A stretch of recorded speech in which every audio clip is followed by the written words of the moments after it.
Istri muda suamiku pura-pura hamil demi mendapatkan perhatian. Aku bongkar kebusukannya. Sebelum masuk ke ceritanya, jangan lupa absen dulu Bunda. Bunda semuanya dari daerah mana saja. Dan bagi yang sudah subscriber semoga rezekinya lancar.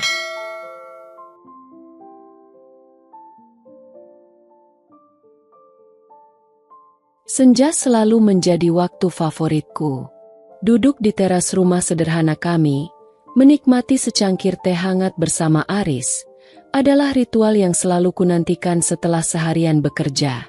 5 tahun pernikahan kami terasa seperti mimpi indah yang tak ingin kubangunkan.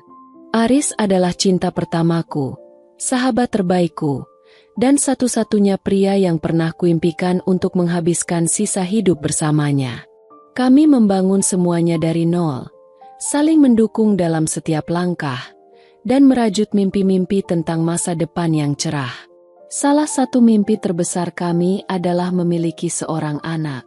Rumah kami terasa sepi tanpa kehadiran Tawariang seorang buah hati. Kami telah berusaha berbagai cara, mengikuti saran dokter, bahkan mencoba pengobatan alternatif.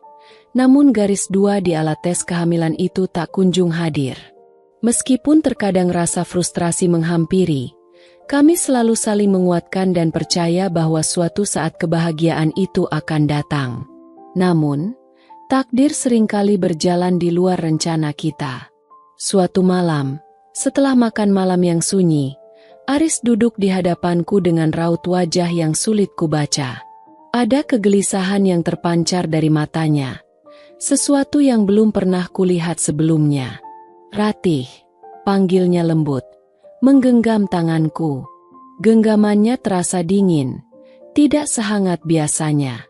Ada sesuatu yang ingin kubicarakan. Jantungku mulai berdebar tidak karuan. Perasaanku tidak enak. Firasat buruk mulai menghantuiku. Aris menarik napas dalam-dalam sebelum melanjutkan. "Kamu tahu betapa besar keinginanku untuk memiliki anak, bukan?" Aku mengangguk pelan, menahan air mata yang mulai menggenang di pelupuk mata. Aku telah bertemu dengan seseorang. Lanjutnya dengan nada berhati-hati. "Namanya Bella. Dia bersedia menikah denganku dan memberiku keturunan." Duniaku terasa runtuh seketika. Kata-kata Aris bagai petir yang menyambar di siang bolong. Aku menarik tanganku dari genggamannya, menatapnya dengan tatapan kosong. "Apa maksudmu, Aris?" tanyaku lirih. Suaraku bergetar. Kamu ingin menikah lagi?" Aris mengangguk. Air mata mulai terlihat di sudut matanya. "Aku tahu ini berat untukmu, Ratih. Percayalah, ini adalah keputusan tersulit dalam hidupku. Tapi aku sangat menginginkan seorang anak, dan Bella, dia bisa memberikannya." Air mataku akhirnya tumpah. Rasa sakit yang menusuk hati terasa lebih perih dari luka fisik manapun. Bagaimana bisa pria yang kucintai, pria yang telah berjanji untuk selalu bersamaku, tega mengatakan hal ini? Jadi, selama ini semua janji kita, semua mimpi kita tidak ada artinya bagimu?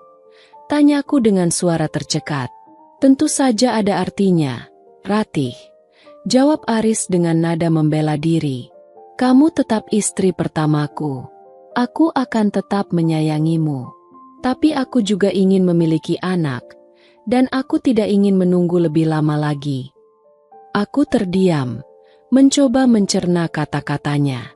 Rasanya seperti ada pisau yang terus mengiris hatiku perlahan. Aku tahu betapa besar keinginan Aris untuk memiliki anak. Tapi mengapa harus dengan cara seperti ini? Mengapa harus ada wanita lain di antara kami? Dengan berat hati, dan setelah melalui malam-malam penuh air mata dan perdebatan, aku akhirnya mengalah. Aku tidak punya pilihan lain. Aku mencintai Aris, dan aku tidak ingin membuatnya semakin tertekan. Aku setuju untuk berbagi suamiku dengan wanita lain. Beberapa minggu kemudian, Bella datang ke rumah kami. Ia adalah seorang wanita muda yang cantik, dengan senyum manis yang entah mengapa terasa sedikit dibuat-buat di mataku. Usianya mungkin terpaut 10 tahun lebih muda dariku. Aris tampak sangat bahagia di sampingnya, seolah semua masalahnya telah teratasi. Bella bersikap sopan dan manis di hadapanku pada awalnya. Ia selalu memanggilku dengan sebutan Mbak Ratih, dan berusaha untuk mengambil hatiku. Namun, aku bisa merasakan ada jarak yang tercipta di antara kami. Ada tembok tak kasat mata yang memisahkan aku, Aris, dan Bella. Sejak kehadiran Bella, suasana di rumah kami berubah drastis. Aris yang dulu selalu perhatian dan romantis padaku, kini lebih banyak menghabiskan waktu dengan Bella. Ia selalu menuruti semua keinginan Bella, memanjakannya dengan berbagai hadiah dan perhatian. Aku merasa semakin diabaikan, seolah kehadiranku di rumah ini hanyalah sebagai pelengkap saja. Senja yang dulu selalu kurindukan, kini terasa lebih dingin dan merenggut kebahagiaanku sedikit demi sedikit. Aku mulai merasakan firasat buruk tentang masa depan rumah tanggaku. Hari-hari setelah Bella resmi tinggal di rumah kami terasa aneh dan janggal. Ada kehadiran baru yang mengisi ruang, namun kehadirannya justru membuatku merasa semakin sempit dan tak terlihat. Bella berusaha keras untuk menciptakan kesan baik di hadapanku. Ia selalu tersenyum manis, menawarkan bantuan di dapur, dan sesekali mengajakku mengobrol. Namun, ada sesuatu yang terasa tidak tulus dalam setiap tindakannya, seperti ada perhitungan di balik keramahannya. Aris, di sisi lain, tampak berbunga-bunga. Ia selalu berada di dekat Bella, menggandeng tangannya, dan menanyakan kabarnya setiap saat. Perhatiannya yang dulu selalu tertuju padaku, kini hampir sepenuhnya beralih pada istri mudanya. Saat kami makan malam bersama, Aris lebih banyak berbicara dengan Bella, menanggapi setiap celotehannya dengan antusias, sementara aku seringkali hanya menjadi pendengar yang diam. Aku mencoba untuk tidak terlalu mempermasalahkan perubahan ini. Aku berusaha untuk mengerti bahwa Aris sangat bahagia dengan harapan akan memiliki anak. Aku mencoba untuk menerima Bella sebagai bagian baru dari keluarga kami, meskipun hati kecilku terus memberontak. Namun, semakin hari, aku semakin sulit untuk menepis perasaan diabaikan. Aris yang dulu selalu mengingat hari ulang tahun pernikahan kami, kini tampak lupa. Ia lebih sibuk membelikan Bella hadiah-hadiah kecil tanpa alasan yang jelas. Ritual minum teh senja kami di teras rumah pun perlahan menghilang, tergantikan oleh obrolan mesra Aris dan Bella di ruang keluarga. Aku masih ingat suatu sore, aku mencoba mengajak Aris untuk menonton film kesukaan kami berdua. Ia menolak dengan alasan sudah berjanji untuk menemani Bella berbelanja. Rasa kecewa menusuk hatiku.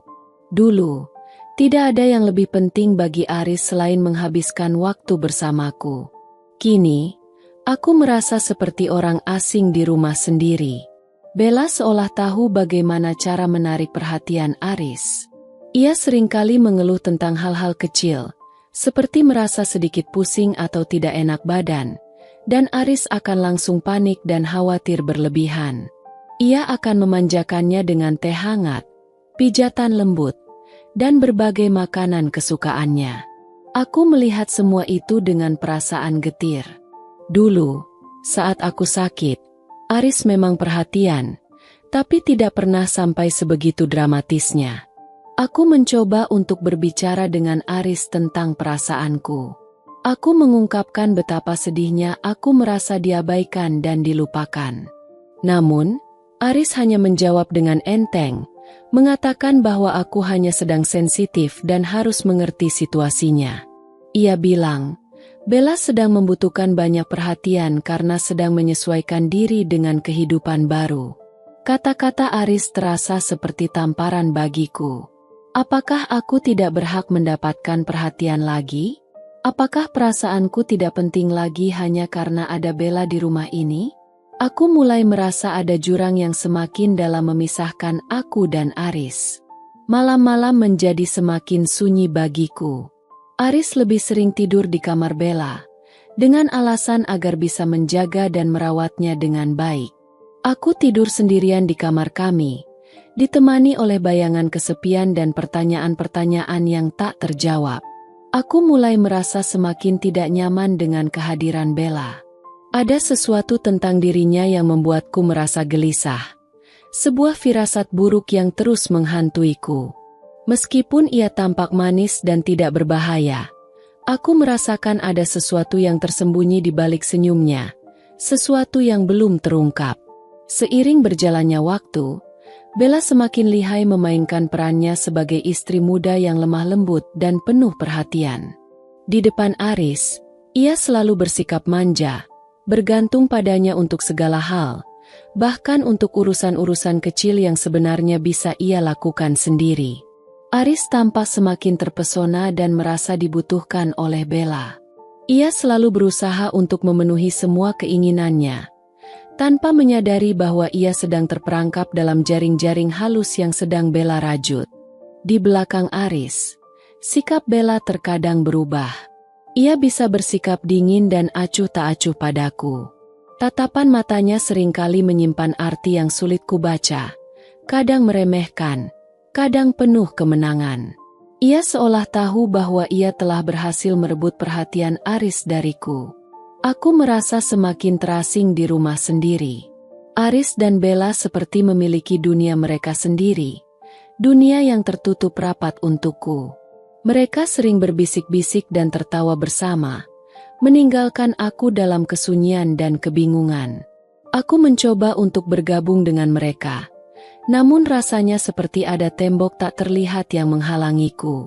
Bella mulai mengambil alih beberapa urusan rumah tangga yang dulunya menjadi tanggung jawabku. Ia seringkali memasak makanan kesukaan Aris tanpa bertanya padaku terlebih dahulu, atau menata ulang perabotan rumah tanpa meminta persetujuanku. Aris tampak tidak mempermasalahkan hal ini, bahkan terkesan senang karena Bella dianggap pandai mengurus rumah. Aku merasa seperti kehilangan kendali atas rumah yang telah kubangun dengan susah payah bersama Aris. Aku mencoba untuk berbicara dengan Aris tentang hal ini, mengungkapkan betapa tidak nyamannya aku dengan perubahan yang terjadi. Namun, Aris selalu meremehkan perasaanku, mengatakan bahwa aku hanya sedang cemburu dan tidak bisa menerima kehadiran Bella. Ia memintaku untuk lebih bersabar dan berusaha untuk bergaul dengan Bella. Keluarga Aris pun tampak lebih menerima Bella. Mereka terkesan dengan keramahannya dan perhatiannya pada Aris. Ibu Aris, yang dulunya cukup dekat denganku, kini lebih sering menghubungi Bella dan memujinya. Aku merasa semakin jauh dari keluarga Aris, seolah aku telah digantikan oleh Bella. Di tengah semua ini, aku merasakan gejolak emosi yang hebat. Ada rasa marah, kecewa, cemburu, dan sakit hati yang bercampur aduk di dalam diriku. Aku merasa tidak adil diperlakukan seperti ini. Aku adalah istri pertama Aris.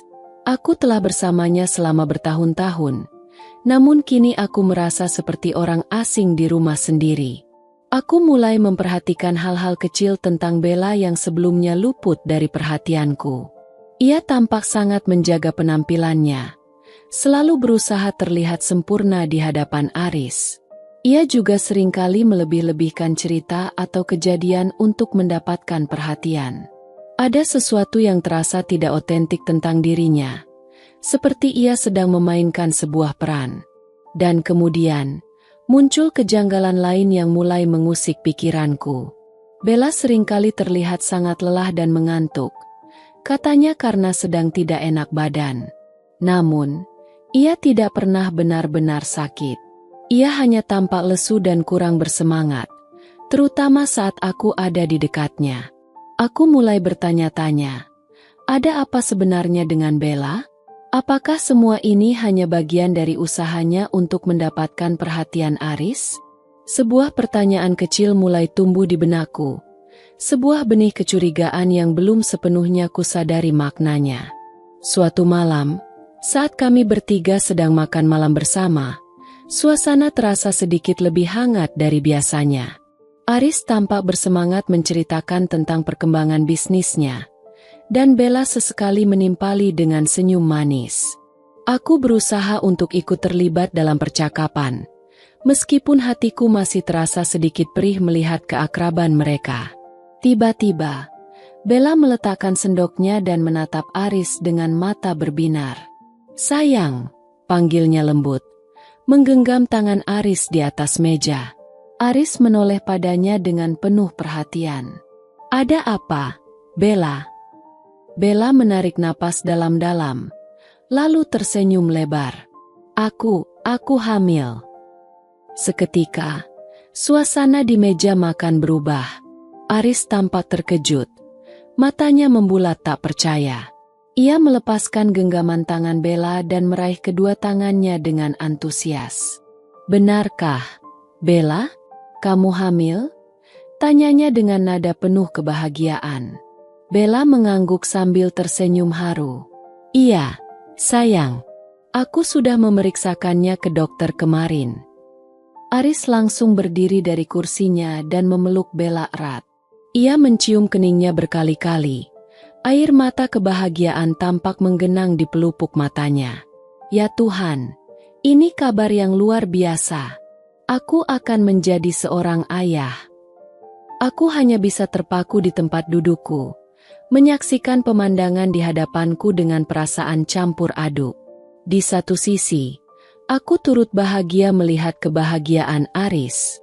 Aku tahu betapa besar keinginannya untuk memiliki anak. Namun, di sisi lain, ada rasa sakit yang menusuk hatiku. Kehadiran anak ini seolah semakin menegaskan bahwa aku telah gagal memberikan keturunan untuk Aris. Aku mencoba untuk tersenyum dan mengucapkan selamat kepada mereka, meskipun bibirku terasa kaku. "Selamat ya, Mas Aris, Bella. Aku turut bahagia untuk kalian." Aris melepaskan pelukannya dari Bella dan menoleh padaku dengan senyum lebar. "Terima kasih, Ratih. Ini semua berkat Bella." Bella pun menoleh padaku dan tersenyum manis. "Terima kasih, Mbak Ratih. Semoga kita bisa menjadi keluarga yang bahagia." Setelah pengumuman itu, perhatian Aris sepenuhnya tertuju pada Bella. Ia menjadi sangat protektif, selalu memastikan Bella makan tepat waktu, istirahat yang cukup, dan tidak melakukan pekerjaan yang berat. Ia bahkan mulai tidur di kamar Bella setiap malam. Katanya untuk menjaganya kalau-kalau ada apa-apa. Aku merasa semakin terasing dan tidak dianggap. Rumah yang dulunya adalah tempat berlindungku, kini terasa seperti panggung sandiwara di mana aku hanya menjadi penonton yang terlupakan. Meskipun berusaha untuk terlihat bahagia dan mendukung, ada sesuatu dalam diri Bella yang membuatku merasa tidak yakin dengan kehamilannya. Ia memang sering mengeluh lelah dan mual, tapi tidak pernah sampai separah yang kulihat pada ibu hamil lainnya. Perutnya pun belum terlihat membesar meskipun katanya sudah memasuki minggu-minggu awal kehamilan. Suatu malam, saat Bella sedang tidur dan Aris sedang keluar sebentar, aku tidak sengaja melihat Bella meminum sesuatu dari botol kecil di kamarnya. Ketika aku bertanya itu obat apa, ia menjawab dengan gugup bahwa itu hanya vitamin biasa. Namun, aku melihat sekilas label pada botol itu, dan itu bukanlah vitamin, melainkan obat penambah nafsu makan. Mengapa ibu hamil membutuhkan obat penambah nafsu makan di awal kehamilan? Kejadian itu semakin menumbuhkan kecurigaan di hatiku. Ada sesuatu yang tidak beres dengan kehamilan Bella. Firasat burukku semakin kuat. Aku mulai merasa ada kebohongan besar yang sedang disembunyikan dariku. Sejak malam itu, aku tidak bisa lagi melihat Bella dengan cara yang sama. Kecurigaan tentang kehamilannya telah menjadi duri dalam dagingku, terus mengusik pikiran dan perasaanku. Aku mulai mengamati setiap gerak-gerik Bella dengan lebih seksama, mencari-cari tanda yang bisa mengkonfirmasi atau membantah dugaanku. Aku mulai mencatat waktu-waktu Bella mengeluh mual.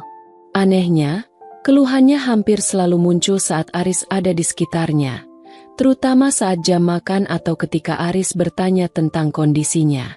Namun, begitu Aris pergi bekerja atau sedang berada di luar rumah, Bella akan langsung terlihat segar bugar. Pernah suatu pagi, saat Aris sedang sarapan bersamanya, Bella tiba-tiba memegangi perut dan mengatakan merasa sangat mual.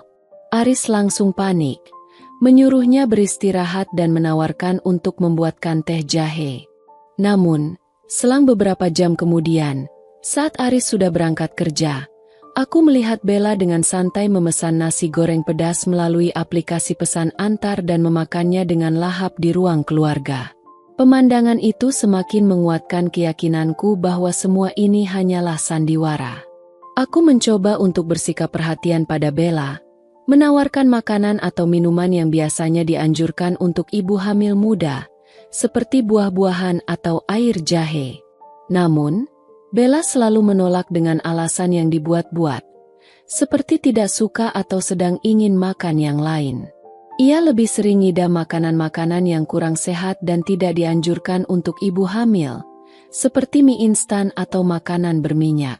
Ketika Aris bertanya, ia akan menjawab dengan manis bahwa ia sedang berusaha menjaga pola makan sehat.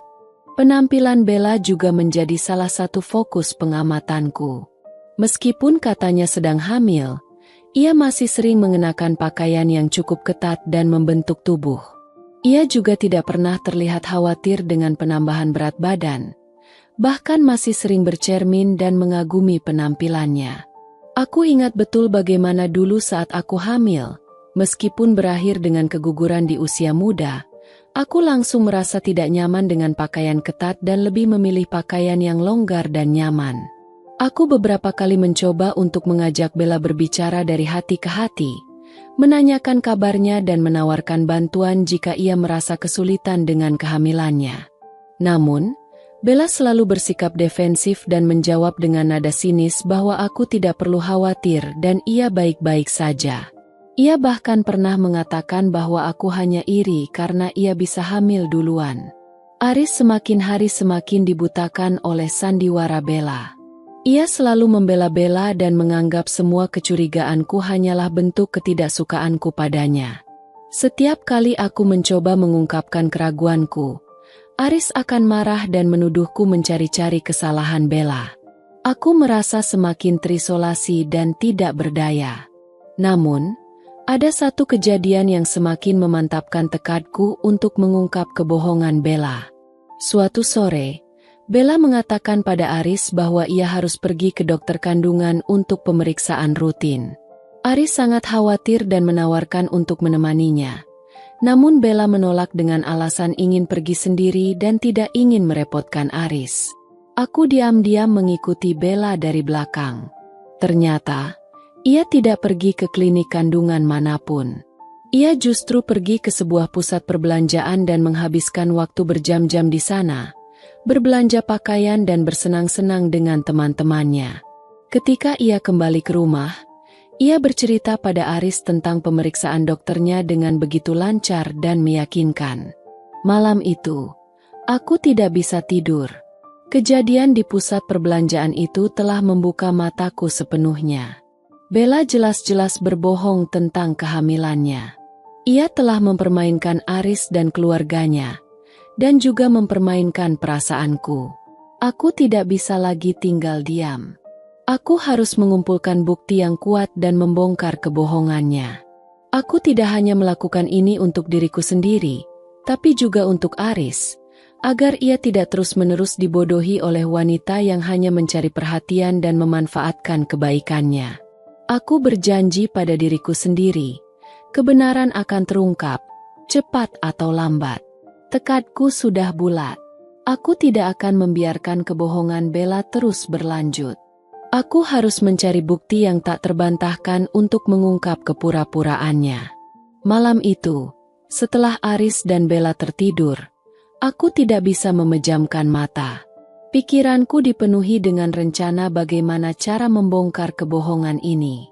Keesokan harinya, aku memulai operasi kecilku. Aku berpura-pura mencari sesuatu di kamar Bella saat ia sedang mandi. Aku membuka lemari pakaiannya, berharap menemukan sesuatu yang mencurigakan. Di antara tumpukan baju, aku melihat sebuah tas besar yang tersembunyi di bagian paling atas. Dengan hati-hati, aku meraih tas itu dan membukanya. Di dalamnya, aku menemukan beberapa pakaian hamil palsu dengan berbagai ukuran perut.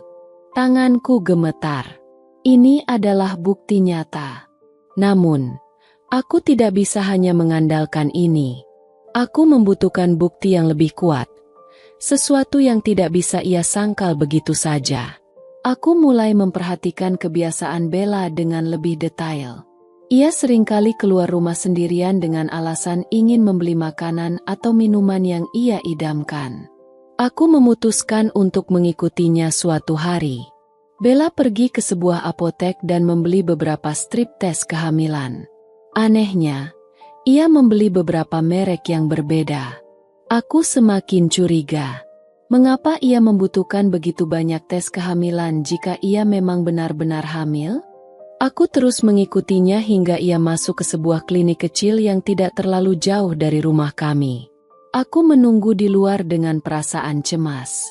Setelah beberapa saat, Bella keluar dari klinik dengan wajah datar. Aku mencoba untuk menghampirinya dan bertanya. Namun ia buru-buru pergi tanpa menghiraukanku. Aku merasa frustrasi. Aku yakin ada sesuatu yang disembunyikannya. Tapi aku belum bisa mendapatkan bukti yang kuat. Aku kembali ke rumah dengan perasaan campur aduk. Aku menyimpan pakaian hamil palsu itu di tempat yang aman. Aku tahu, ini akan menjadi senjata ampuhku nanti.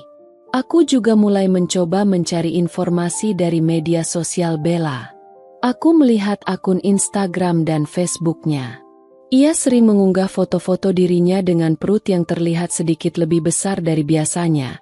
Namun anehnya, tidak ada keterangan atau komentar yang mengarah pada kehamilannya.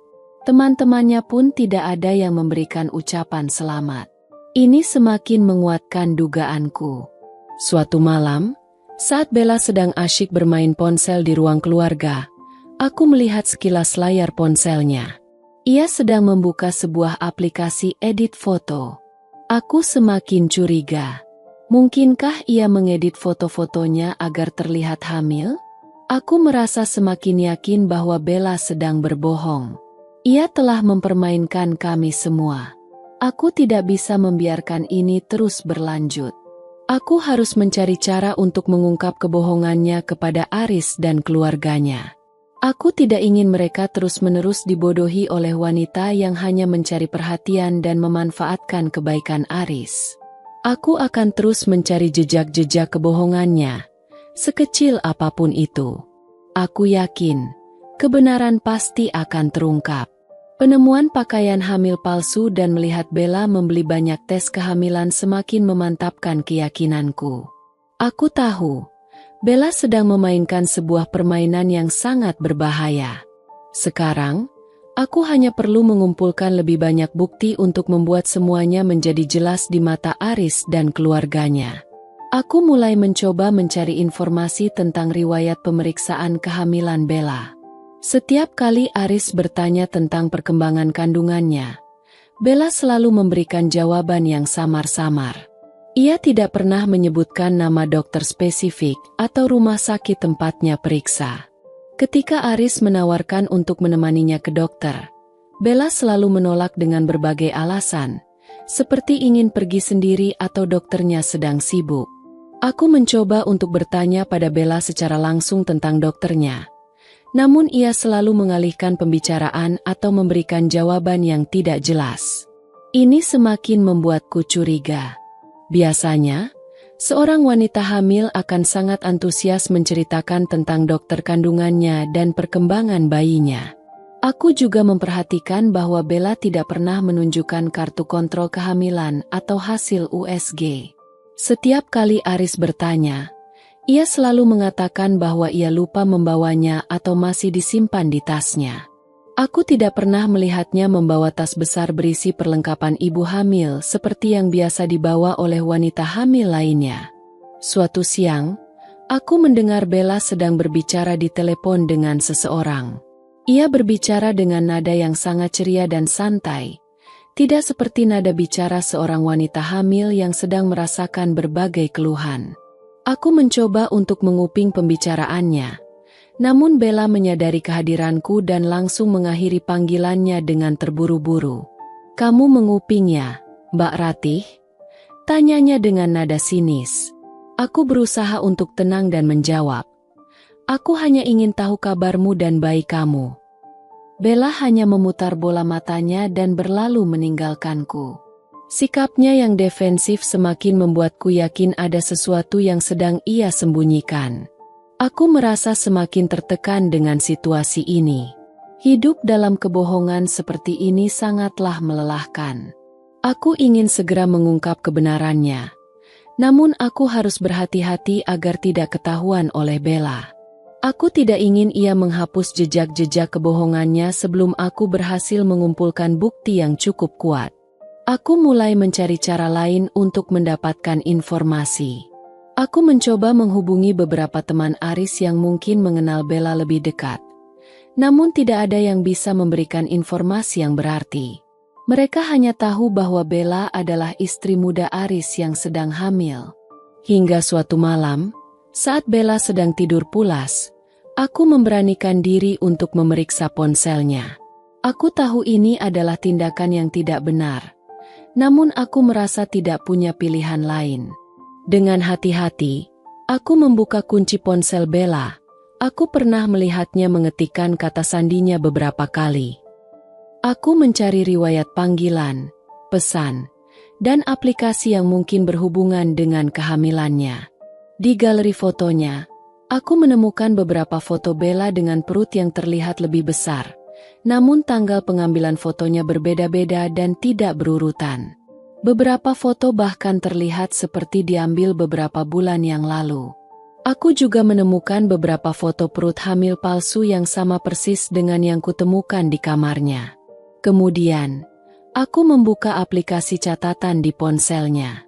Di sana, aku menemukan sebuah catatan yang sangat panjang dan detail tentang jadwal kehamilannya, lengkap dengan gejala-gejala palsu yang harus ia tunjukkan setiap harinya. Catatan itu juga berisi daftar makanan dan minuman yang seharusnya ia idamkan dan bagaimana cara mengelabuhi Aris dan keluarganya. Hatiku mencelos membaca semua itu. Ternyata, semua yang ia lakukan selama ini hanyalah sebuah kebohongan yang terencana dengan rapi. Aku akhirnya memiliki bukti yang kuat untuk mengungkap kebusukannya. Malam-malam menjelang acara syukuran terasa begitu panjang dan penuh dengan gejolak di hatiku. Aku terus memutar rencana di kepalaku, mencoba menyusun strategi terbaik untuk mengungkap kebohongan Bella. Aku tidak ingin ada celah baginya untuk mengelak atau memutarbalikkan fakta. Aku harus memastikan bahwa semua orang melihat kebenarannya dengan jelas. Aku mengambil buku catatan kecil dan mulai menuliskan poin-poin penting yang ingin kusampaikan. Aku merinci semua kejanggalan yang telah kuamati selama ini, dari perubahan fisik Bella yang tidak sesuai dengan usia kehamilan, kebiasaan makannya yang aneh, hingga ketidakjelasan tentang dokter kandungannya. Aku juga mencatat semua bukti yang telah kukumpulkan foto-foto di ponsel Bella, catatan, jadwal kehamilannya, dan tentu saja, pakaian hamil palsu yang tersimpan rapi di lemari kamarku. Aku membayangkan berbagai kemungkinan reaksi yang mungkin muncul. Aris pasti akan sangat terkejut dan marah. Aku harus siap menghadapi kemarahannya.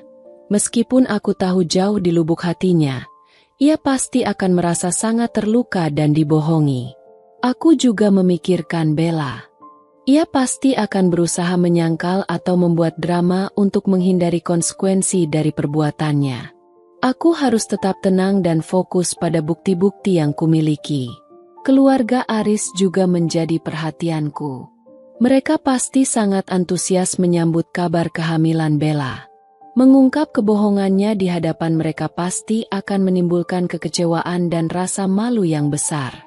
Aku berharap mereka akan bisa memahami tindakanku dan melihat bahwa aku melakukan ini bukan karena kebencian, melainkan karena aku tidak ingin mereka terus-menerus hidup dalam kebohongan. Ada saat-saat di mana aku merasa ragu dan takut. Bagaimana jika aku salah? Bagaimana jika semua ini hanya prasangkaku saja? Namun, setiap kali keraguan itu muncul, aku kembali melihat catatan, jadwal kehamilan, Bella dan foto-foto perut palsu di ponselnya. Semua keraguan itu langsung sirna, digantikan oleh keyakinan yang semakin kuat bahwa aku harus mengungkap kebenaran ini. Aku juga memikirkan motivasiku yang sebenarnya. Apakah ini hanya tentang balas dendam karena merasa tersisih dan diabaikan? Atau adakah alasan lain yang lebih dalam? Aku menyadari bahwa aku melakukan ini bukan hanya untuk diriku sendiri. Aku juga ingin melindungi Aris dari kebohongan Bella. Aku tidak ingin ia terus-menerus hidup dalam ilusi dan menghabiskan waktunya dengan seseorang yang tidak tulus mencintainya. Menjelang hari acara syukuran, aku semakin berhati-hati dalam bersikap di hadapan Bella. Aku berusaha untuk tetap ramah dan tidak menunjukkan kecurigaan apapun agar ia tidak merasa terancam dan menghapus bukti-bukti yang ada. Aku juga memastikan bahwa semua bukti yang telah kukumpulkan tersimpan dengan aman dan siap untuk digunakan pada saat yang tepat. Malam sebelum acara syukuran, aku tidak bisa tidur nyenyak. Perasaan gugup dan tegang bercampur aduk di dalam diriku. Aku tahu, besok adalah hari yang akan menentukan arah rumah tanggaku dan hubungan kami dengan keluarga Aris. Aku berdoa dalam hati agar semua berjalan sesuai dengan rencanaku dan kebenaran akhirnya terungkap. Aku sudah siap untuk menghadapi segala konsekuensinya. Aku yakin, setelah badai ini berlalu, akan ada kejelasan dan kedamaian yang menanti kami semua. Aroma opor ayam, rendang, dan berbagai hidangan khas Indonesia lainnya berpadu memenuhi setiap sudut rumah. Suara gamelan yang lembut mengalun dari ruang tamu, menciptakan suasana syukuran yang hangat dan penuh sukacita. Para tamu, kerabat jauh dan dekat, tampak menikmati hidangan dan obrolan yang mengalir. Di tengah keramaian itu, Bella bak primadona, selalu dikelilingi oleh sanjungan dan pertanyaan seputar kehamilannya. Ibu Aris tak henti-hentinya memeluk Bella, mengusap perutnya dengan sayang, dan memberikan nasihat-nasihat tentang menjaga kandungan. Bella dengan sabar dan senyum mengangguk-angguk, sesekali menimpali dengan cerita tentang ngidamnya yang unik, seperti ingin makan mangga muda tengah malam atau tiba-tiba ingin mencium bau tanah setelah hujan. Semua orang tertawa mendengarnya, terhibur dengan tingkah laku Bella yang dianggap lucu dan menggemaskan. Saudara-saudara perempuan Aris juga tak kalah heboh. Mereka bergantian memegangi perut Bella, menebak-nebak jenis kelamin bayi, dan memberikan hadiah-hadiah kecil berupa perlengkapan bayi yang baru lahir. Bella menerima semua perhatian itu dengan sukacita. Matanya berbinar-binar seolah benar-benar merasakan kebahagiaan seorang calon ibu. Aku memperhatikan semua interaksi itu dari kejauhan, mencoba untuk tetap tersenyum dan terlihat baik-baik saja. Namun, di dalam hatiku, rasa mual dan sakit hati bercampur aduk. Melihat Bella begitu piawai memainkan perannya, membuatku semakin geram dengan kebohongannya. Bagaimana bisa ia setega ini mempermainkan perasaan semua orang? Beberapa kali, mata kami bertemu. Bella akan memberikan senyum manis yang terasa sangat palsu di mataku. Aku hanya membalasnya dengan senyum tipis, berusaha menyembunyikan gejolak emosi yang sedang kurasakan. Aku melihat Aris berdiri di samping Bella. Wajahnya memancarkan kebahagiaan yang tulus. Ia tampak begitu bangga dengan Bella dan calon anak mereka.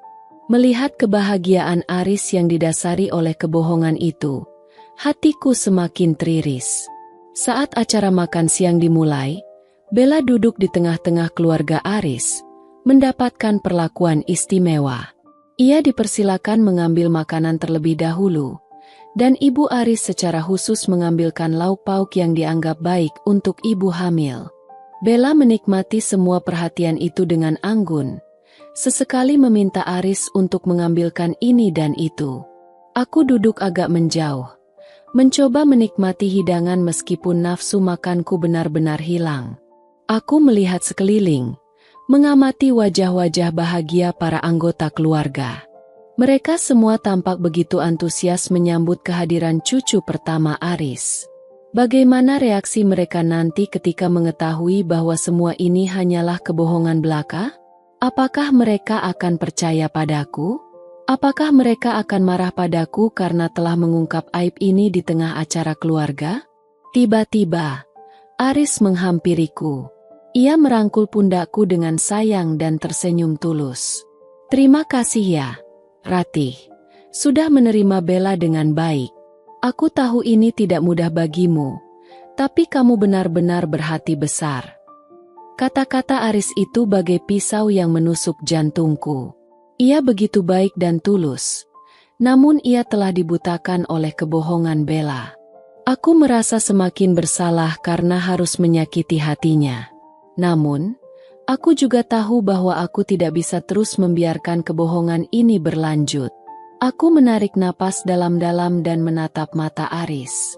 Aris, ada sesuatu yang ingin kubicarakan denganmu, ucapku pelan, berusaha agar suaraku tidak bergetar. Namun, sebelum Aris sempat menjawab, Bella memanggilnya dari kejauhan. Sayang, tolong ambilkan aku minum air kelapa muda ya, kepalaku sedikit pusing. Aris langsung menoleh pada Bella dengan wajah khawatir. Kamu tidak apa-apa, sayang? Sebentar ya, Ratih. Nanti kita bicara lagi. Aris kemudian bergegas menghampiri Bella, meninggalkanku dengan perasaan frustrasi dan semakin yakin bahwa aku tidak bisa menunda lebih lama lagi. Kesempatan untuk berbicara dengan Aris secara pribadi mungkin tidak akan datang lagi. Aku harus bertindak sekarang, di hadapan semua orang. Aku sudah mengumpulkan cukup keberanian. Saatnya untuk mengungkap kebenaran yang selama ini tersembunyi. Suara gamelan yang tadinya riang kini terasa sumbang di telingaku. Tawa dan obrolan yang tadinya memenuhi ruangan perlahan meredup, digantikan oleh keheningan yang syarat akan tanya. Aku menarik napas dalam-dalam, mencoba menenangkan jantungku yang berdebar kencang seperti genderang perang. Inilah saatnya. Tidak ada jalan untuk mundur lagi. Dengan langkah mantap, meskipun lututku terasa sedikit gemetar, aku berdiri dari tempat dudukku. Beberapa pasang mata langsung tertuju padaku, penuh keheranan. Aris, yang sedang asyik mengobrol dengan pamannya, menoleh dengan kening berkerut. Bella, yang duduk di samping ibu Aris sambil menerima elusan sayang di perutnya, tampak sedikit terkejut. Maaf, semuanya, ucapku dengan suara yang berusaha kubuat setenang mungkin, meskipun sedikit bergetar di awal kalimat. Saya rasa ada sesuatu yang perlu kita bicarakan. Suasana semakin hening. Semua mata kini tertuju padaku, menanti dengan rasa ingin tahu dan mungkin juga sedikit kecemasan. Bella mencoba tersenyum canggung padaku, seolah ingin meredakan ketegangan. Ada apa, Ratih? Tanya Aris. Nada suaranya penuh kebingungan. Ia melangkah mendekatiku. Tangannya terulur seolah ingin menyentuh lenganku. Namun aku menghindarinya dengan halus. Ini tentang kehamilan Bella, jawabku. Tatapanku tertuju padanya. Namun aku bisa merasakan tatapan tajam ibu Aris menusukku dari belakang. Bella langsung menegakkan tubuhnya. Raut wajahnya berubah menjadi tegang. Mbak Ratih, apa maksudmu? Tanyanya dengan nada sedikit meninggi. Sudah beberapa bulan ini, kita semua berbahagia dengan kabar kehamilan Bella. Lanjutku, mengabaikan interupsi Bella. Aris sangat bahagia. Keluarganya pun demikian. Dan saya berusaha untuk ikut bahagia. Meskipun ada banyak hal yang membuat saya merasa ganjil. Aku bisa merasakan tatapan Aris semakin intens. Ia tampak semakin khawatir dengan arah pembicaraanku. Ibu Aris mulai berbisik-bisik dengan saudara-saudara perempuannya. Wajahnya menunjukkan ketidaksetujuan. Ganjil bagaimana maksudmu, Ratih? Tanya Aris. Suaranya kini terdengar lebih tegas. Ada banyak hal yang tidak sesuai dengan apa yang saya ketahui tentang kehamilan. Jawabku, kini menatap seluruh anggota keluarga yang hadir. Bella seringkali mengeluh mual, tapi hanya di saat-saat tertentu. Ia mengaku ngidam makanan aneh-aneh, tapi saya sering melihatnya makan makanan yang seharusnya dihindari oleh ibu hamil. Bella tertawa kecil, mencoba meremehkan ucapanku. Ya ampun, Mbak Ratih, namanya juga hamil, kan? Setiap wanita hamil pengalamannya berbeda-beda. Tentu saja berbeda, Bella, sahutku. Nadaku mulai meninggi sedikit. Tapi ada beberapa hal yang menurut saya sangat tidak wajar. Bella tidak pernah menyebutkan nama dokter kandungannya secara spesifik. Ia selalu menolak ketika Aris ingin menemaninya periksa. Dan yang paling membuat saya curiga. Aku menarik napas sejenak, menatap mata Aris yang kini tampak penuh dengan tanda tanya. Perut Bella tidak menunjukkan perkembangan yang signifikan meskipun katanya sudah memasuki bulan keempat. Suasana semakin tegang. Beberapa anggota keluarga mulai berbisik-bisik di antara mereka sendiri. Ibu Aris berdiri dari tempat duduknya. Wajahnya merah padam. Ratih, apa yang kamu katakan ini? Kamu jangan menuduh yang tidak-tidak. Serunya dengan nada tinggi. Bella itu sedang mengandung cucuku. Ibu, mohon tenang. Jawabku, mencoba untuk tetap sopan meskipun hatiku sudah mendidih. Saya tidak bermaksud menuduh tanpa alasan. Saya hanya menyampaikan apa yang saya lihat dan rasakan. Kamu hanya iri, Ratih. Kamu tidak suka melihat Bella bahagia. Timpal Bella dengan nada sinis. Air mata mulai terlihat di sudut matanya. Ia meraih tangan Aris dan menggenggamnya erat. Sayang, kamu percayakan sama aku. Aris tampak bingung dan bimbang. Ia menatapku, lalu menatap Bella, lalu kembali menatapku. Ratih, apa buktimu mengatakan semua ini? Tanyanya dengan nada lirih. Saya punya bukti, Aris. Jawabku tegas. Aku mengeluarkan ponselku dari saku dan menunjukkan beberapa foto yang telah kuambil. Ini foto Bella sedang membeli beberapa strip tes kehamilan dengan merek yang berbeda-beda. Mengapa seorang wanita hamil membutuhkan begitu banyak tes? Aku menggeser layar ponselku dan menunjukkan foto Bella sedang makan nasi goreng pedas dan minum soda di saat Aris tidak ada di rumah. Dan ini, Bella bilang ia sedang mual dan tidak nafsu makan, tapi kenyataannya. Bella menangis tersedu-sedu, memeluk Aris erat. Sayang, dia bohong. Dia hanya ingin menghancurkan kebahagiaan kita. Ibu Aris dan beberapa anggota keluarga perempuan langsung menghampiri Bella, mencoba menenangkannya dan menatapku dengan tatapan penuh amarah. Ratih, kamu sudah keterlaluan, seru salah satu saudara perempuan Aris. Kamu cemburu karena Bella bisa memberikan Aris keturunan. Saya tidak cemburu, jawabku dengan nada tegas. Saya hanya tidak ingin kita semua terus-menerus dibohongi. Aku menggeser lagi layar ponselku dan menunjukkan foto-foto perut hamil palsu yang kutemukan di kamar Bella. Dan ini adalah bukti kehamilannya yang sebenarnya. Suasana menjadi benar-benar kacau. Tangisan Bella semakin keras. Ibu Aris terus memarahiku, dan Aris hanya bisa berdiri terpaku, menatapku dan Bella dengan wajah pucat dan penuh kebingungan. Beberapa anggota keluarga mencoba menenangkan Ibu Aris dan Bella, sementara yang lain menatapku dengan tatapan penuh tanya dan keterkejutan. Ini tidak mungkin, seru Aris akhirnya. Suaranya bergetar. Ia melepaskan pelukan Bella dan menatap perut Bella dengan tatapan menyelidik. Bella, jelaskan padaku, apa maksud semua ini? Bella terus menangis. Tidak menjawab pertanyaan Aris. Ia hanya menggeleng-gelengkan kepala dan menyembunyikan wajahnya di dada Aris. Aku tahu ini belum cukup. Aku masih punya satu bukti lagi yang akan membuat semuanya menjadi jelas. Aku menarik napas dalam-dalam dan berkata dengan suara yang lantang agar semua orang bisa mendengarnya. Saya masih punya satu bukti lagi. Bukti yang akan menunjukkan kebohongan Bella yang sebenarnya. Aku meraih tas yang tadi kubawa dan mengeluarkan sebuah perut palsu dari dalamnya. Aku mengangkatnya tinggi-tinggi agar semua orang bisa melihatnya. Ini, kataku dengan nada tegas, adalah perut hamil Bella yang sebenarnya. Ia hanya berpura-pura hamil demi mendapatkan perhatian dan kasih sayang dari Aris dan keluarganya. Seketika, keheningan menyelimuti seluruh ruangan. Tangisan Bella mereda, Ibu Aris terdiam, dan semua mata tertuju pada perut palsu yang kupegang. Aris menatap perut palsu itu, lalu menatap Bella dengan tatapan yang sulit kuartikan. Ada keterkejutan, kebingungan, dan mungkin juga sedikit rasa percaya yang mulai muncul di matanya. Kebohongan Bella akhirnya mulai terkuak. Aris masih terpaku di sofa.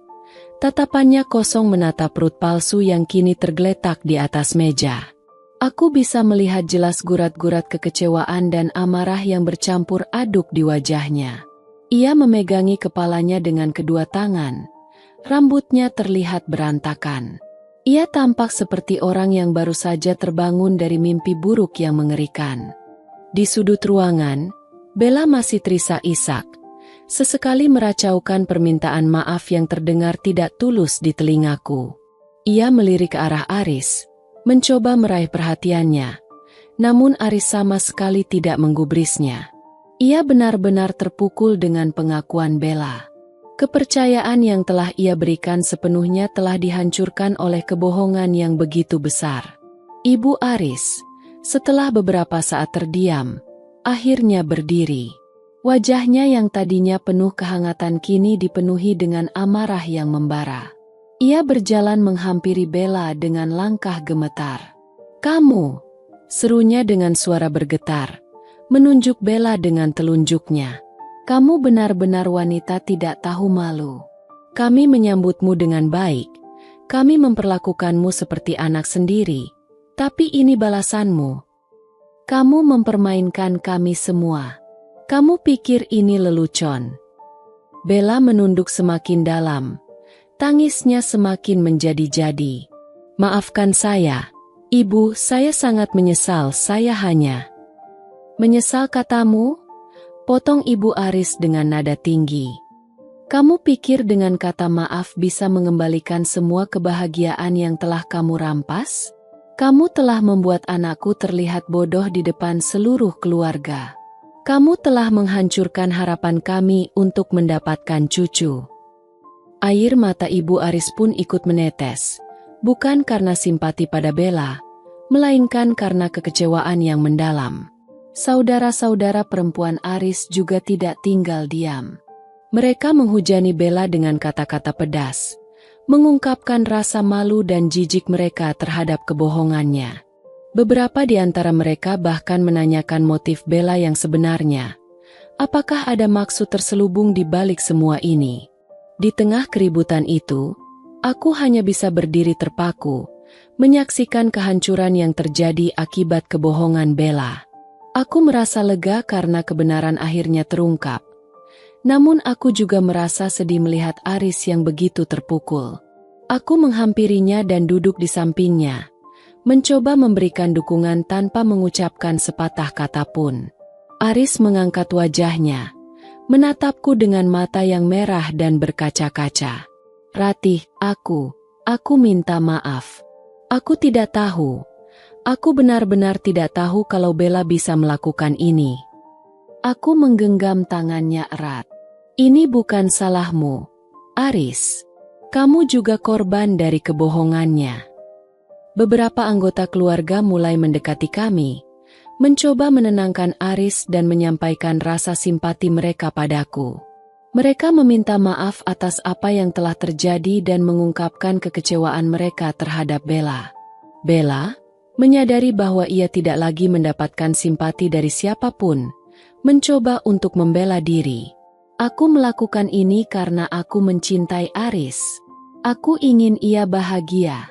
Aku merasa tidak berdaya karena tidak bisa memberikannya keturunan. Cinta katamu? Sela salah satu saudara perempuan Aris dengan sinis.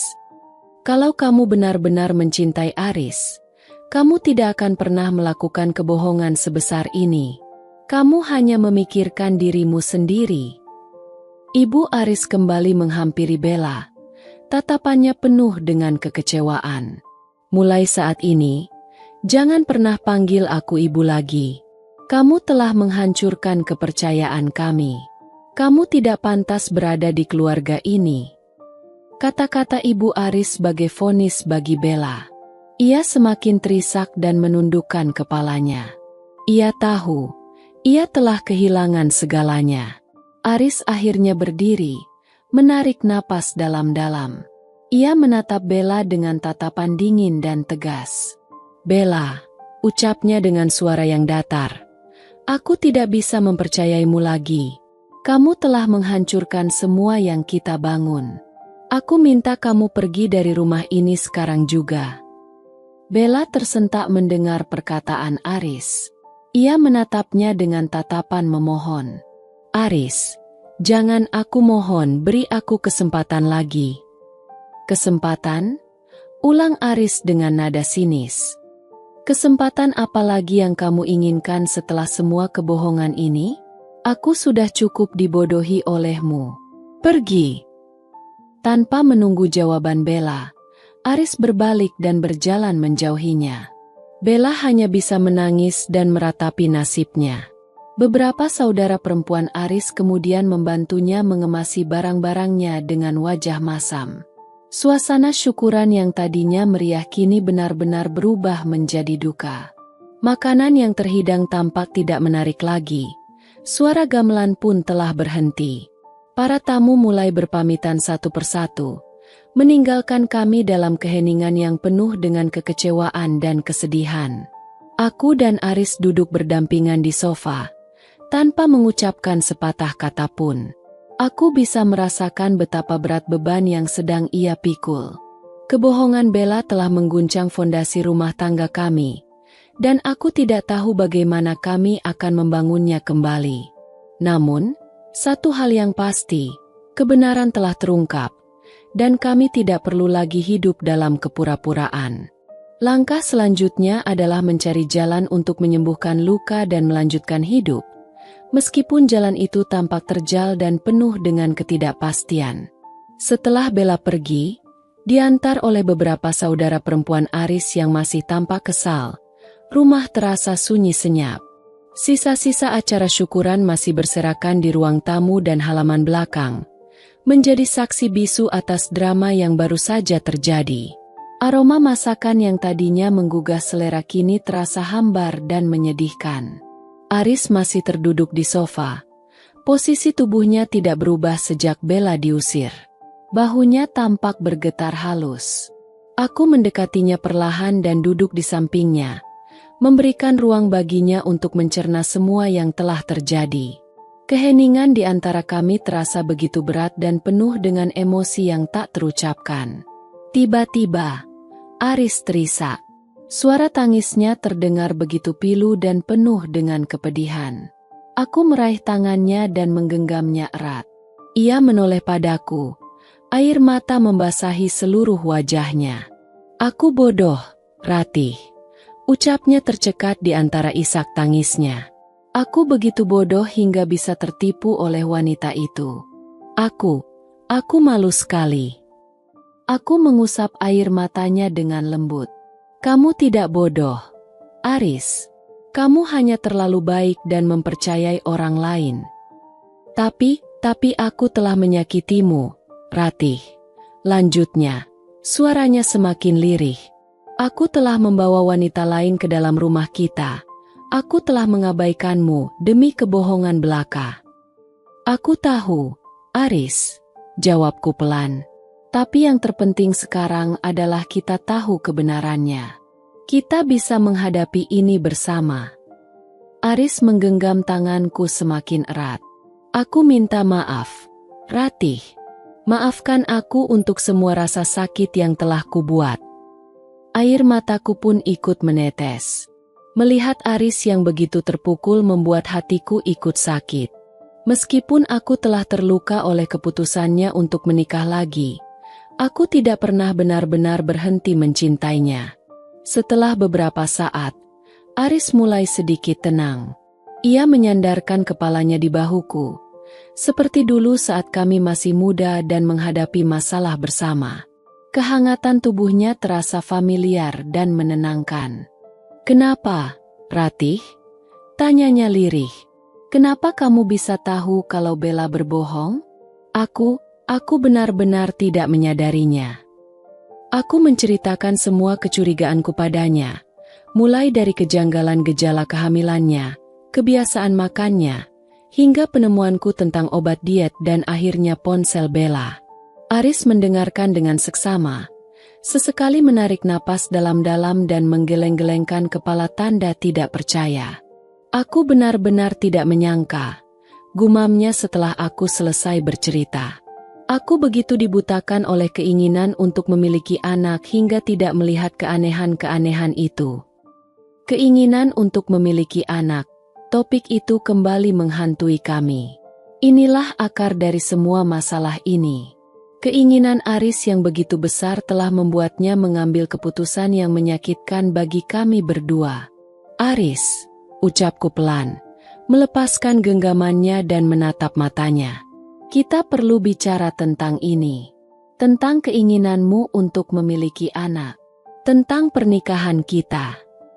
Aris menghela napas panjang. "Aku tahu, Ratih. Aku tahu aku telah membuat kesalahan besar. Aku tidak tahu apa yang kupikirkan saat itu. Aku mengerti betapa besar keinginanmu, Aris," lanjutku. "Tapi apakah kamu benar-benar berpikir bahwa kebahagiaan bisa dibangun di atas kebohongan dan menyakiti orang lain?" Aris terdiam sejenak, merenungi kata-kataku. "Tentu saja tidak, Ratih. Aku menyadarinya sekarang.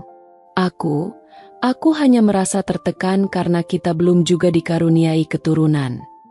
"Aku juga merasakan hal yang sama, Aris," jawabku. "Tapi kita selalu menghadapinya bersama. Kita selalu saling mendukung. Mengapa kamu tidak membicarakannya denganku sebelum mengambil keputusan untuk menikah lagi?" Aris menundukkan kepalanya. Aku takut kamu akan semakin sedih dan tertekan. Aku pikir dengan menikah lagi, aku bisa memberikanmu kebahagiaan dengan melihatku memiliki anak." Air mataku kembali menetes. "Aris, kebahagiaanku adalah bersamamu, bukan melihatmu bahagia dengan wanita lain." Aris mengangkat wajahnya dan menatapku dengan tatapan penuh penyesalan. "Aku tahu sekarang, Ratih. Aku sangat menyesal." Keheningan kembali menyelimuti kami. Kali ini, keheningan itu terasa lebih lembut, lebih jujur. Kami berdua terdiam, membiarkan emosi kami mengalir. Aku menyandarkan kepalaku di bahunya, dan ia merangkulku erat. "Apa yang akan kita lakukan sekarang, Aris?" tanyaku lirih setelah beberapa saat. Aris menghela napas panjang. "Aku tidak tahu, Ratih. Aku benar-benar tidak tahu. Aku merasa sangat bersalah padamu. Aku tidak yakin apakah kamu bisa memaafkanku." "Aku mencintaimu, Aris," jawabku pelan. "Tapi ini tidak mudah. Kepercayaan yang telah hilang tidak bisa begitu saja kembali." "Aku tahu, Ratih. Aku akan melakukan apapun untuk mendapatkan kepercayaanmu kembali. Aku janji." Malam itu, kami berdua tidur di kamar kami, untuk pertama kalinya dalam beberapa bulan terakhir. Tidak ada percakapan mesra, tidak ada sentuhan penuh gairah. Hanya ada kelelahan emosional dan rasa sakit yang masih menganga di hati kami. Namun, ada sesuatu yang berbeda. Ada kejujuran yang kembali hadir di antara kami. Kebohongan Bella telah menciptakan ruang hampa. Namun di ruang hampa itu, kami berdua mulai mencoba untuk membangun kembali komunikasi dan kejujuran yang sempat hilang. Masa depan masih terlihat buram, namun setidaknya, kami telah mengambil langkah pertama untuk menyembuhkan luka dan mencari jalan keluar bersama. Mentari pagi menyusup malu-malu melalui celah gorden, menerangi ruang tidur kami dengan cahaya yang lembut. Aku terbangun dengan perasaan yang lebih tenang dari malam sebelumnya, meskipun jejak kesedihan masih terasa jelas di hatiku. Di sampingku, Aris masih tertidur lelap. Wajahnya tampak lebih damai dari semalam. Aku mengamatinya sejenak, mengingat semua yang telah terjadi. Kebohongan Bella telah membuka luka lama dalam pernikahan kami, namun di saat yang sama, juga memaksa kami untuk menghadapi masalah yang selama ini kami hindari. Aku merasa lelah, namun ada secercah harapan yang mulai tumbuh di dalam diriku. Setelah Aris terbangun, suasana di antara kami terasa canggung namun tidak lagi tegang. Kami sarapan bersama dalam diam, sesekali bertukar pandang yang penuh arti. Aris tampak lebih banyak diam, seolah masih mencerna semua yang telah terjadi. Setelah selesai sarapan, Aris membantuku membereskan sisa-sisa acara syukuran yang masih berantakan. Kami bekerja dalam diam, namun kehadiran kami terasa menenangkan satu sama lain. Ada rasa kebersamaan yang kembali hadir, sesuatu yang sempat hilang selama beberapa bulan terakhir. "Ratih," panggil Aris pelan saat kami sedang membersihkan halaman belakang. "Terima kasih." Aku menoleh padanya, mengerutkan kening. "Untuk apa?" "Untuk semuanya," jawabnya, menatap mataku dengan tulus. "Untuk keberanianmu mengungkap kebenaran, untuk kesabaranmu selama ini, dan untuk masih mau bersamaku setelah semua yang terjadi." Aku tersenyum tipis. "Kita masih punya jalan yang panjang untuk dilalui, Aris. Tapi aku percaya, jika kita saling berusaha, kita bisa melewatinya." Aris mengangguk setuju. "Aku janji, Ratih. Aku akan melakukan apapun untuk mendapatkan kepercayaanmu kembali." Kami melanjutkan pekerjaan kami dalam diam, namun kali ini keheningan itu terasa lebih nyaman. Ada rasa saling pengertian yang mulai tumbuh kembali di antara kami. Siang harinya, Ibu Aris menelepon. Nada suaranya masih terdengar kecewa dan marah saat membicarakan Bella. Namun ia juga menyampaikan rasa terima kasihnya padaku karena telah mengungkap kebenaran. Ia mengatakan bahwa ia sangat marah pada Bella karena telah mempermainkan perasaan mereka semua. Aris kemudian berbicara dengan ibunya, mencoba menjelaskan situasinya dan meminta maaf atas kejadian yang memalukan ini. Aku bisa mendengar nada penyesalan yang tulus dalam suara Aris saat berbicara dengan ibunya. Sore harinya, kami duduk berdua di beranda, menikmati teh hangat seperti yang biasa kami lakukan dulu. Suasana senja kali ini terasa lebih tenang, meskipun awan kesedihan masih menggantung di udara. "Apa yang akan kita lakukan sekarang, Aris?" tanyaku pelan, memecah keheningan. Aris menghela napas panjang. "Aku sudah menghubungi seorang konselor pernikahan. Aku pikir kita perlu bantuan profesional untuk mengatasi masalah ini." Aku tersenyum lega. "Aku senang mendengarnya, Aris. Aku rasa itu adalah langkah yang tepat." Kami berdua terdiam lagi, menikmati senja yang mulai turun. Meskipun masa depan masih terasa tidak pasti, ada rasa harapan yang mulai tumbuh di hati kami. Kami telah melewati badai yang hebat, dan meskipun luka masih terasa perih, kami berdua memiliki keinginan yang kuat untuk menyembuhkan luka itu dan membangun kembali rumah tangga kami. Malam itu, saat kami berbaring di tempat tidur, Aris memelukku erat. Pelukannya terasa hangat dan tulus, seperti dulu. Aku membalas pelukannya, merasakan kedamaian yang sudah lama hilang kembali hadir di antara kami. "Aku mencintaimu, Ratih," bisik Aris di telingaku. "Aku juga mencintaimu, Aris," jawabku pelan. Malam itu, kami berdua tertidur dengan perasaan yang lebih tenang. Perjalanan kami masih panjang, Namun kami telah mengambil langkah pertama untuk kembali bersama. Mentari pagi yang tadinya terasa sendu kini memancarkan harapan yang lebih terang. Beberapa hari kemudian, kami berdua duduk di ruang tunggu seorang konselor pernikahan yang direkomendasikan oleh seorang teman. Suasana di ruangan itu terasa tenang dan nyaman, dengan sofa-sofa empuk dan lukisan-lukisan abstrak yang menghiasi dinding. Namun, di dalam hatiku, aku merasakan kecemasan yang luar biasa. Ini adalah kali pertama kami mencari bantuan profesional untuk masalah rumah tangga kami.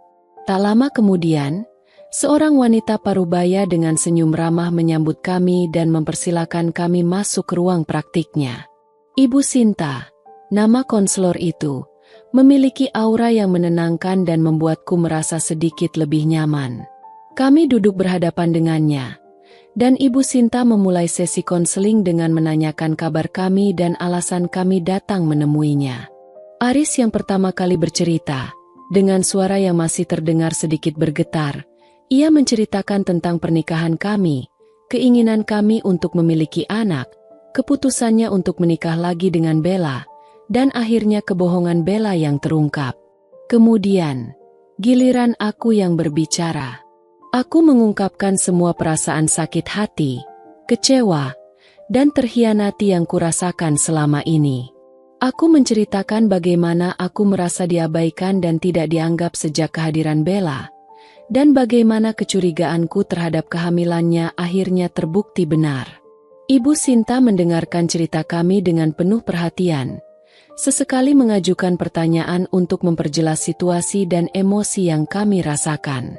Ia tidak menghakimi, hanya berusaha untuk memahami sudut pandang kami masing-masing. Setelah kami berdua selesai bercerita, Ibu Sinta menjelaskan bahwa apa yang kami alami adalah situasi yang sangat sulit dan kompleks. Ia mengatakan bahwa wajar jika kami berdua merasakan emosi yang kuat dan membutuhkan waktu untuk memproses semua ini. Sesi konseling selanjutnya berfokus pada masalah utama dalam pernikahan kami, keinginan untuk memiliki anak dan bagaimana kami berdua menghadapinya. Ibu Sinta membantu kami untuk berkomunikasi secara lebih terbuka dan jujur tentang perasaan kami masing-masing. Aris mengakui bahwa ia merasa tertekan oleh harapan untuk memiliki keturunan dan menyesali keputusannya untuk mengambil jalan pintas yang justru menyakiti kami berdua. Aku pun mengungkapkan bahwa aku juga merasakan kesedihan dan frustrasi karena belum dikaruniai anak. Namun aku tidak pernah menyangka bahwa Aris akan mengambil keputusan sepihak seperti itu. Aku merasa terluka karena ia tidak mempercayaiku untuk mencari solusi bersama. Ibu Sinta kemudian membahas tentang pengkhianatan yang terjadi akibat tindakan Aris dan kebohongan Bella. Ia menekankan pentingnya bagi Aris untuk bertanggung jawab atas tindakannya dan menunjukkan penyesalan yang tulus kepada Ratih. Sementara itu, ia juga mengingatkan bahwa proses memaafkan membutuhkan waktu dan kesabaran. Selama beberapa minggu berikutnya, kami rutin mengikuti sesi konseling dengan Ibu Sinta. Setiap sesi membawa kami selangkah lebih dekat untuk memahami diri sendiri dan satu sama lain. Aris terus berusaha menunjukkan penyesalannya dan berjanji untuk tidak mengulangi kesalahannya lagi. Ia mulai lebih terbuka dan jujur tentang perasaannya, tidak lagi menyembunyikan rasa takut dan kekhawatirannya. Aku sendiri perlahan mulai belajar untuk melepaskan rasa marah dan kecewa yang selama ini membebani hatiku. Aku menyadari bahwa Aris benar-benar menyesali perbuatannya dan ingin memperbaiki pernikahan kami. Meskipun kepercayaan itu belum sepenuhnya pulih, aku melihat kesungguhan dalam setiap usahanya. Di luar sesi konseling, kami mulai mencoba untuk menghabiskan waktu bersama lagi. Kami kembali melakukan hal-hal sederhana yang dulu sering kami lakukan, seperti berjalan-jalan di taman, menonton film bersama, atau sekadar menikmati teh hangat di beranda. Sentuhan dan percakapan mesra perlahan mulai kembali hadir di antara kami. Tentu saja, proses penyembuhan ini tidak selalu berjalan mulus. Ada hari-hari di mana aku masih merasa sedih dan marah, dan Aris pun terkadang merasa bersalah dan tidak percaya diri. Namun, Kami berdua berkomitmen untuk terus berusaha dan saling mendukung. Kami belajar untuk berkomunikasi dengan lebih baik, untuk mendengarkan satu sama lain tanpa menghakimi, dan untuk mencari solusi bersama setiap kali ada masalah. Aku menyadari bahwa apa yang terjadi dengan Bella adalah babak kelam dalam kehidupan rumah tangga kami. Namun, di balik kegelapan itu, ada pelajaran berharga yang kami dapatkan. Kami belajar tentang pentingnya kejujuran, kepercayaan, dan komunikasi dalam sebuah hubungan.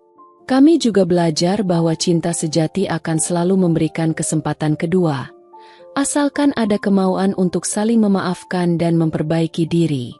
Meskipun perjalanan kami masih panjang, aku merasa optimis tentang masa depan kami. Dengan bantuan Ibu Sinta dan dengan tekad kami berdua, aku percaya bahwa kami bisa membangun kembali rumah tangga kami menjadi lebih kuat dan lebih bahagia dari sebelumnya. Langkah awal di ruang konseling itu telah membuka jalan bagi kami untuk menyembuhkan luka dan memulai babak baru dalam kehidupan pernikahan kami. Beberapa bulan telah berlalu sejak kebohongan Bella terungkap. Rumah kami kini terasa lebih tenang, meskipun jejak kesedihan dan pengkhianatan masih sesekali terasa. Kami masih rutin menjalani sesi konseling dengan Ibu Sinta, dan setiap pertemuan membawa kami semakin dekat untuk memahami satu sama lain dan menyembuhkan luka yang ada. Aris menunjukkan perubahan yang signifikan. Ia menjadi lebih terbuka dan jujur tentang perasaannya. Ia tidak lagi menyembunyikan rasa takut atau kekhawatirannya dariku. Ia selalu berusaha untuk melibatkanku dalam setiap keputusannya dan mendengarkan pendapatku dengan penuh perhatian. Aku bisa merasakan ketulusannya dalam setiap tindakannya, dan perlahan, kepercayaan yang sempat hilang mulai tumbuh kembali di hatiku. Aku pun belajar untuk melepaskan rasa marah dan kecewa yang sempat menggerogoti diriku. Aku menyadari bahwa menyimpan dendam hanya akan menyakiti diriku sendiri. Aku mulai fokus pada masa depan kami berdua, pada upaya kami untuk membangun kembali rumah tangga yang sempat retak. Kami kembali melakukan hal-hal yang dulu sering kami nikmati bersama. Kami mulai berkencan lagi, pergi makan malam romantis, menonton film di bioskop, atau sekadar menghabiskan waktu berkualitas di rumah. Kami bahkan mencoba hobi baru bersama, seperti berkebun di halaman belakang rumah. Tawa dan kebahagiaan perlahan mulai mengisi kembali hari-hari kami. Kami juga menjadi lebih terbuka dalam membicarakan tentang keinginan kami untuk memiliki anak. Kami tidak lagi merasa tertekan atau saling menyalahkan. Kami mulai mencari informasi tentang opsi-opsi lain yang mungkin bisa kami pertimbangkan, seperti adopsi atau program bayi tabung. Namun, kami juga sepakat bahwa apapun hasilnya nanti, yang terpenting adalah kebahagiaan kami berdua sebagai pasangan. Hubungan kami dengan keluarga Aris pun berangsur-angsur membaik. Ibu Aris masih menyimpan kekecewaan terhadap Bella, namun ia semakin dekat denganku. Ia sering menelepon untuk menanyakan kabarku dan memberikan dukungan. Saudara-saudara perempuan Aris juga menunjukkan perhatian yang lebih besar padaku dan Aris. Mereka senang melihat kami berdua berusaha untuk memperbaiki hubungan kami. Suatu malam, saat kami sedang duduk di beranda menikmati kopi, Aris meraih tanganku dan menggenggamnya erat. "Ratih," ucapnya pelan, menatap mataku dengan penuh cinta. "Aku sangat berterima kasih karena kamu telah memberiku kesempatan kedua.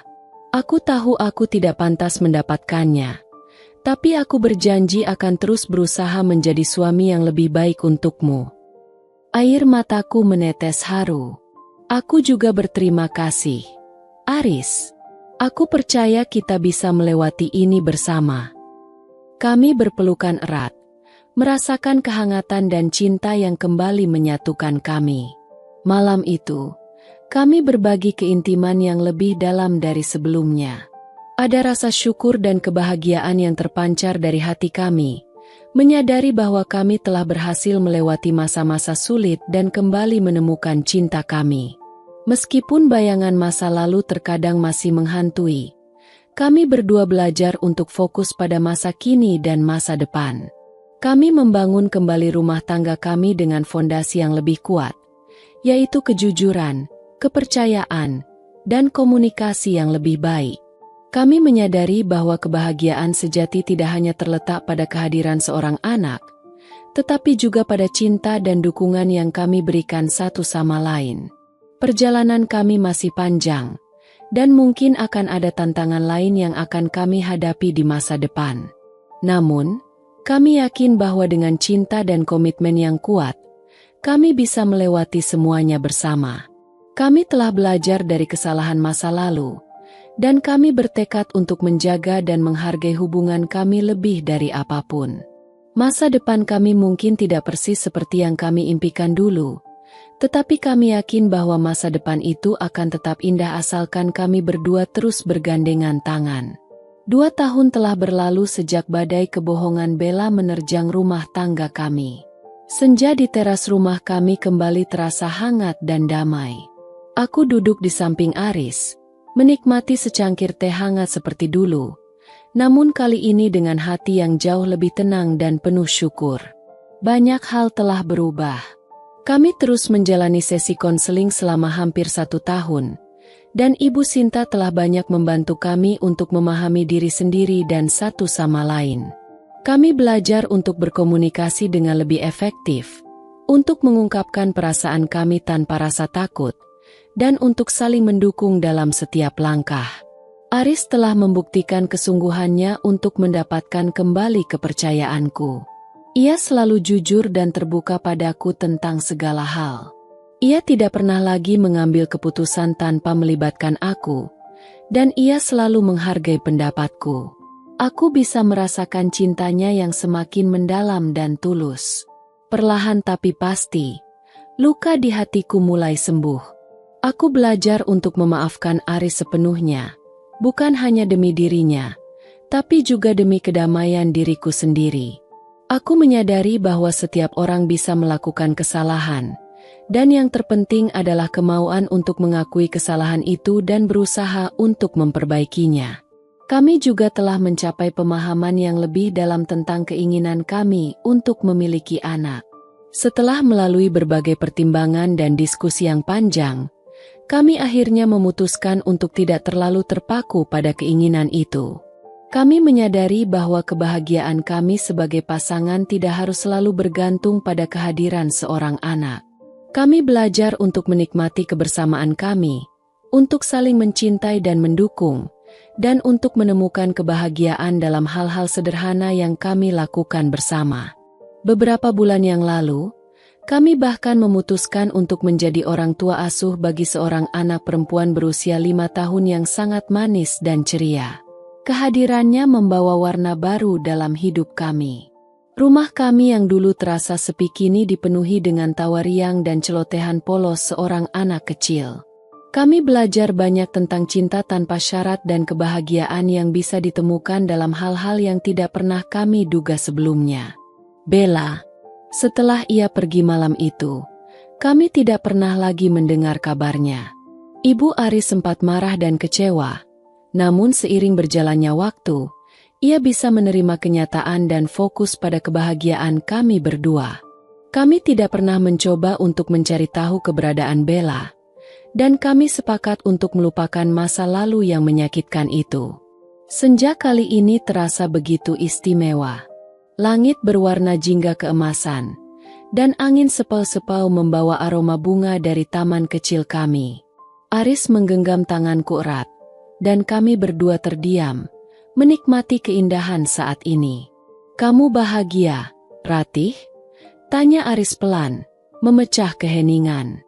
Aku menoleh padanya dan tersenyum tulus.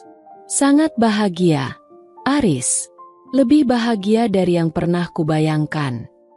Aku tahu, perjalanan kami tidaklah mudah. Kami telah melewati masa-masa sulit yang hampir merenggut segalanya. Namun, kami berhasil melewatinya karena cinta dan komitmen kami satu sama lain. Kami belajar bahwa kejujuran dan kepercayaan adalah fondasi utama dalam sebuah hubungan. Kami juga belajar bahwa cinta sejati akan selalu memberikan kesempatan kedua, Asalkan ada kemauan untuk saling memaafkan dan membangun kembali. Senja yang dulu pernah merenggut bahagiaku kini kembali menjadi waktu favoritku. Duduk di teras bersama Aris, menikmati teh hangat dan menyaksikan matahari terbenam, adalah pengingat akan perjalanan panjang yang telah kami lalui dan betapa berharganya kebersamaan kami. Harapan untuk masa depan kami kini terasa abadi, sehangat senja yang sedang kami nikmati. Kebohongan Bella mungkin telah menciptakan luka, tetapi luka itu telah mengajarkan kami tentang kekuatan cinta, pengampunan, dan pentingnya untuk selalu jujur pada diri sendiri dan orang yang kita cintai. Dan di senja yang hangat ini, aku tahu, kami akan baik